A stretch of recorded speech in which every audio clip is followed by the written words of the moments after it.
Bado maswali yanaendelea kujitokeza nchini Tanzania kuhusu wapi aliko balozi wa zamani wa taifa hilo nchini Cuba na mkosoaji mkubwa wa serikali ya Rais Samia Suluhu Hassan, Humphrey Polepole, siku mbili baada ya familia yake kudai alitekwa nyumbani kwake na watu wasiojulikana.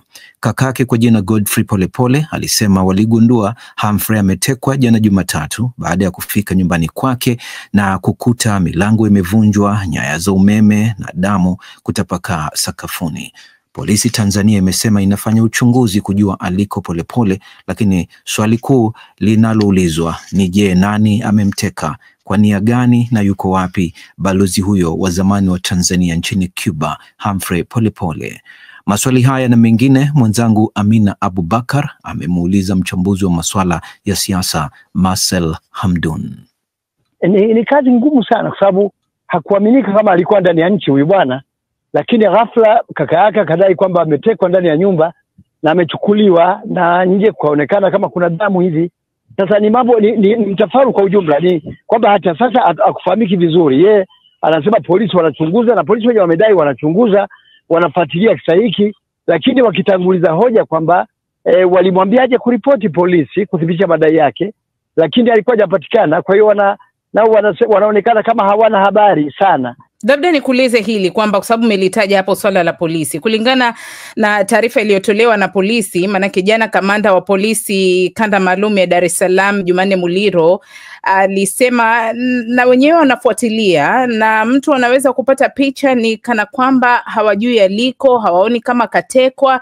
Ikiwa fikra za kwamba ametekwa ni za kweli, atakuwa labda ametekwa na kina nani na kwa maslahi ya nani? Katika hali ya kawaida huwezi kupata tabu kubwa sana ya kujua waliomteka, kwa sababu tayari alikuwa amezungumza mambo mengi, alikuwa ameuchanganya umma kwa namna nyingi, alikuwa ameleta hoja nyingi ambazo zilikuwa zinajenga mashaka kila anachokizungumza, uhalali wake, ukweli wake na kadhalika. Lakini kimsingi ni kwamba kujua alikuwa ametekwa na nani, inawezekana kwamba vyombo fulani vikahusika, kwa sababu tayari alikuwa ameshaingia kwenye mgogoro na mamlaka na hivi. Kwa hiyo pamoja na watu wengine kuweza kujitokeza pengine kumteka, lakini vyombo navyo haviwezi kukaa mbali sana na tuhuma hii. Kamanda Muliro alisema kwamba Polepole siku zote amekuwa akisema kwamba yupo nje ya nchi na kuuliza maswali kama ametekwa, basi linawezekana aje tukio hilo likafanyika Tanzania wakati mwenyewe alisema hayupo nchini. Kauli kama hizi kutoka kwa walinzi wa raia, polisi, zinaleta maana gani? Zinatoa picha gani? Zinatoa picha ambayo wanaweza kupata nafasi nzuri ya kupenya na kuonekana hawajamkamata, kwa sababu yeye mwenyewe alidai yuko nje ya nchi, na kuna madai mengine alisema hawezi kukamatwa kwa sababu anamtegemea sana Mwenyezi Mungu, na mahala aliko ni sehemu salama mno kiasi kwamba vyombo vya dola hata kufika ni kazi ngumu. Lakini kimsingi alikuwa anasema hawezi kutekwa kwa sababu hawezi kukamatwa kwa sababu hajazungumza jambo lolote ambalo ni uongo, na masuala ya kwamba anaweza kwenda polisi aliyakanusha kwamba hawezi kwenda hata kidogo. Lakini pia akawa anaonyesha kama hali ya kujiamini sana hivi kwamba aliko si pala rahisi kumkutiliza, kumkamata na pengine kadhalika. Lakini kimsingi ni kwamba madai ya kaka yake yanasema alikuwa nyumbani, hakusema ni lini alikuja. Mtu anaweza kujiuliza, je, kisa hiki ni cha kipekee au ni sehemu ya visa vya aina hii ambavyo vimekuwa vikiripotiwa kutokea kwa muda mrefu huko nchini Tanzania? Hapana, kama ni utekaji huu ni wa kipekee kwa sababu haijaonekana hivi kufanyika kwenye si, na ni ushahidi mchache sana ambao umetokea mara nyingi kuonyesha kwamba huyu mtu alikuwa ametekwa na vyombo vya dola, lakini kumekuwa na visa vingi, wengine wakijiteka na kadhalika na wengine wakishtakiwa. Marcel Hamdun, mchambuzi wa masuala ya kisiasa, kama alivyozungumza na mwenzangu Amina Abubakar. Tuangazie sasa siasa za Kongo. Wakati mazungumzo ya amani baina ya serikali ya Jamhuri ya Kidemokrasia ya Kongo na waasi wa AFC M23 yakionekana kukwama, kila upande umekuwa ukijizatiti kijeshi katika kile kinachoelezewa na wachambuzi kama mbinu ya kujiongezea ushawishi kwenye meza ya mazungumzo. Mbinu hiyo inajumuisha kauli kali kutoka kila upande, ambapo waasi wanatishia kuiangusha serikali ya Rais Felix Tshisekedi. vitisho ambavyo wasaidizi wa kiongozi huyo wamevilinganisha na ndoto ya mchana. Ripoti ya mwandishi wa DW mjini Kinshasa, Jean Noel Bamweze, inasomwa studioni na Bakari Ubena.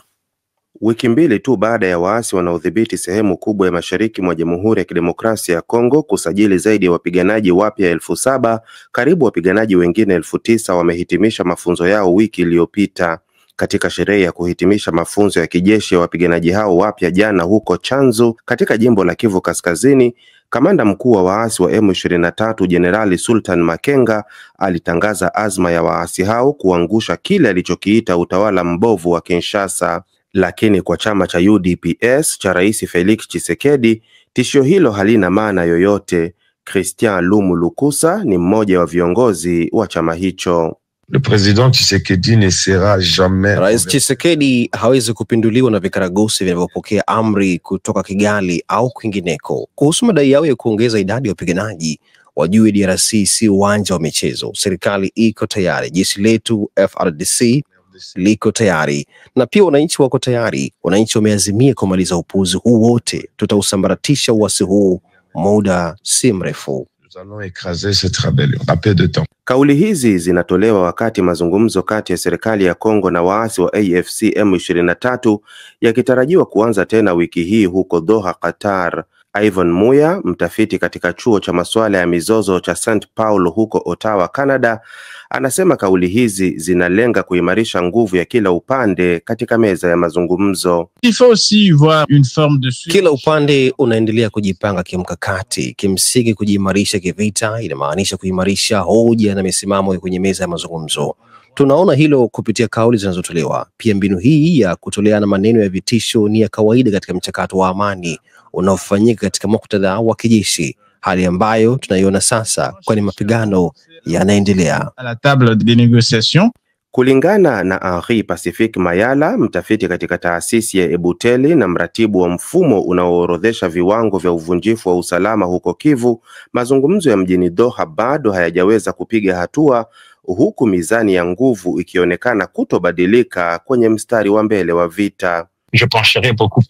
Ningetarajia zaidi kuendelea kwa hali ya sasa ilivyo, badala ya kutazamia mabadiliko katika uwanja wa mapambano, kama vile jeshi kuwafurusha waasi au waasi kuweza kuyapanua zaidi maeneo wanayoyadhibiti tayari. Waasi hao wanaoungwa mkono na Rwanda wanashikilia miji ya Goma na Bukavu, ambayo ni makao makuu ya mikoa ya Kivu Kaskazini na Kivu Kusini, na pia vijiji na miji kadhaa midogo katika mikoa hiyo ya mashariki mwa Jamhuri ya Kidemokrasia ya Kongo. Ripoti ya Bakari Ubena. Tukamilishe uchambuzi wetu kwa kuangalia siasa za Ufaransa. Rais Emmanuel Macron anakabiliwa na shinikizo jipya la kisiasa baada ya waziri mkuu wake mpya kujiuzulu katika hali ambayo haikutarajiwa.